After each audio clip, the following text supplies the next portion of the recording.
आपण पाहतात Maharashtra 24 news, digital युगाचं निर्भीड व्यासपीठ।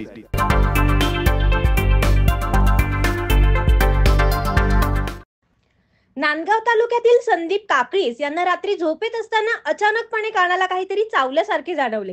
मात्र काही किडा असेल म्हणून त्यांनी सुरुवातीला त्याकडे दुर्लक्ष केले। दुसऱ्या दिवशी सकाळी मात्र त्यांच्या कानाला सूज आली। ही बाब लक्षात आल्यानंतर त्यांच्या फॅमिली डॉक्टर त्यांच्याकडे जाऊन कानाची तपासणी केली। तेव्हा डॉक्टरांनी त्यांना प्रथमोपचार म्हणून 3 दिवसाचे औषध दिले। त्यानंतरही कानाची सूज मात्र कमी झाली नाही। त्यामुळे अखेर ते नाशिकच्या एका खासगी रुग्णालयात उपचारासाठी दाखल झाले। या ठिकाणी 12 दिवस हॉस्पिटलमध्ये ऍडमिट राहूनही त्यांच्यावर योग्य उपचार झाले नाही। उलट या 12 दिवसांमध्ये संदीप काकळीस यांना संपूर्ण अंगावर मोठ्या प्रमाणात सूज आल्याचे निदर्शनास आले। हाताला चटके बसतील अशा प्रमाणात त्यांना स्वतःला वेदना होत होत्या। अखेर कुटुंबियांनी त्यांना सांगितले की मला या हॉस्पिटलमधून दुसरीकडे दाखल करा किंवा घरी घेऊन चला, आता आपण जगू की नाही अशी मनस्थिती त्यांची तयार झाली होती। तेव्हा संदीप यांचे बंधू अनिल काकळीस यांनी तात्काळ प्लॅटिनम हॉस्पिटल येथे डॉक्टर प्रसाद पाटील यांच्याकडे संदीप यांना उपचारासाठी हलवण्याचा निर्णय घेतला। या ठिकाणी डॉक्टर प्रसाद पाटील यांनी तसेच डॉक्टर हर्षल चोहातकर, डॉक्टर तुषार कातकडे, डॉक्टर अश्विनी कोतवाल, डॉक्टर अभिलाषा व संपूर्ण नर्सिंग स्टाफ यांच्या संपूर्ण टीम संदीप काकळीस यांच्यावर अचूक निदान करण्यात योग्य उपचार केल्याने 5 ते 6 दिवसांमध्ये संदीप यांना संपूर्णतः बरे वाटू लागले। त्यांच्या कानाची सूजही प्लॅटिनम हॉस्पिटलमध्ये संदीप काकळीस यांच्यावर योग्य उपचार झाल्याने त्यांना नुकतेच रुग्णालयातून डिस्चार्ज मिळाला आहे। डॉक्टर प्रसाद पाटील हे खऱ्या अर्थाने संदीप यांच्या जीवनात देवदूत बनून आल्याने संपूर्ण काकळीस कुटुंबियांनी डॉक्टरांचे आभार मानलेत। नमस्ते, मी डॉक्टर प्रसाद विजय पाटील, संचालक प्लॅटिनम हॉस्पिटल पाथर्डी फाटा नाशिक। येत्या 18/4/2025 संध्याकाळी 7 वाजता संदीप काकळीस नावाचा रुग्ण प्लॅटिनम हॉस्पिटल येथे दाखल झाला।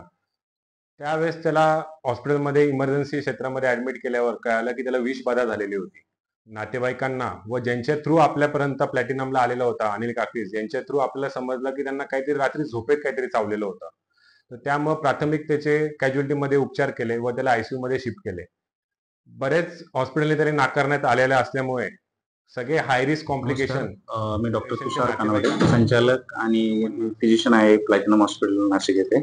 आमच्याकडे दिनांक 18 एप्रिल रोजी एक संदीप काकळीस म्हणून पेशंट हे 18 तारखेला संध्याकाळच्या दरम्यान आमच्याकडे ऍडमिट झाले। त्यांची त्या दिवशी ऍडमिट झाल्यानंतर त्यांची गांभीर्य लक्षात घेता आपण त्यांना ऍडमिट केलं, परंतु त्याच्या आधीची प्राथमिक माहिती अशी होती की पेशंटला साधारणतः 10 ते 15 दिवस आधी नांदगाव या ठिकाणी काहीतरी अननोन बाईट झाला होता। अननोन बाईट झाल्यानंतर त्यांची प्राथमिक स्वरूपात तिथे नांदगावच्या या ठिकाणी 4 ते 5 दिवस ट्रीटमेंट झाली। त्याच्यानंतर पेशंटची कंडिशन क्रिटिकल झाल्यानंतर पेशंटला मालेगाव या ठिकाणी हलवण्यात आले। तिथून पुढे 10 दिवस 18 तारखेच्या सकाळपर्यंत पेशंटची ट्रीटमेंट मालेगाव या ठिकाणी चालली। परंतु पेशंटचे त्यानंतर कंडिशन दिवसेंदिवस पुढे अजून खराब होत गेल्या कारणानं पेशंटला आपल्या इथे प्लॅटिनम हॉस्पिटल पाथर्डी फाटा नाशिक या ठिकाणी आपण हलवण्यात आलं। ज्या वेळेस संध्याकाळी 18 तारखेला मी पेशंट बघितलंय त्या दिवशी पेशंटचे गांभीर्य लक्षात घेता पेशंटला काहीतरी एका अननोन इन्सेक्टनं बाईट केलं होतं कानाला, राईट साईडच्या कानाला। त्यानंतर ते तिथलं जे इन्फेक्शन आहे ते वाढून पूर्ण शरीराच्या पूर्ण स्किन मध्ये पसरलं गेलं होतं। ते जे इन्फेक्शन वाढल्यानंतर ते रक्तामध्ये पूर्ण पसरलं गेलं आणि रक्तातनं पसरलं गेल्यानंतर आमच्या भाषेमध्ये मी त्याला एक एमओडीएस म्हणतो, त्याच्यामध्ये मल्टी ऑर्गन डिस्फंक्शन होतं। त्याच्यामध्ये त्याच्या पेशंटच्या किडनीच्या वरती परिणाम झाला होता, फुफ्फुसांमध्ये पाणी झालं होतं, लिव्हरला सूज आली होती आणि पोटामध्ये सुद्धा पाणी झालं होतं। अशा पद्धतीचं पेशंट आपल्याकडे ऍडमिट केल्यानंतर आपण त्याची ट्रीटमेंट चालू केल्यानंतर त्याच्यामध्ये जॉईंट मॅनेजमेंट करण्यात आलं। पेशंटचे जे काय जखमा होत्या त्याच्यावरती IND म्हणून इन्सिजन अँड ड्रेनेज घेण्यात आलं। त्याच्यामध्ये सचिन देवरे म्हणून आपले नाशिकचे सर्जन आहेत। काकळीस राहणार पाटखाना, तालुका नांदगाव, जिल्हा नाशिक। मला रात्री झोपेत कानाला काही चावलं ते समजच नाही। फक्त आगल्या दिवशी माझा कान सुजला तर कधी बघितला मी दुसऱ्या दिवशी आंघोळ झाल्यानंतर आरशात भांग पाडायला गेलो तेव्हा समजलं कान का सुजला बा। मिसेसला सांगितलं, बघ बरं बघ काय झालं। मिसेस म्हणाली मुंगी चावली असं। मग दुसरा दिवस उगला, कान सुजेलच होता। मी फॅमिली डॉक्टरकडे गेलो। फॅमिली डॉक्टरने मला गोळ्या दिल्या 3 दिवसाच्या, काय फरक पडतो बघा। फॅमिली डॉक्टरने 3 दिवसाच्या गोळ्या घेतल्या, तात्पुरता मला आराम पडला।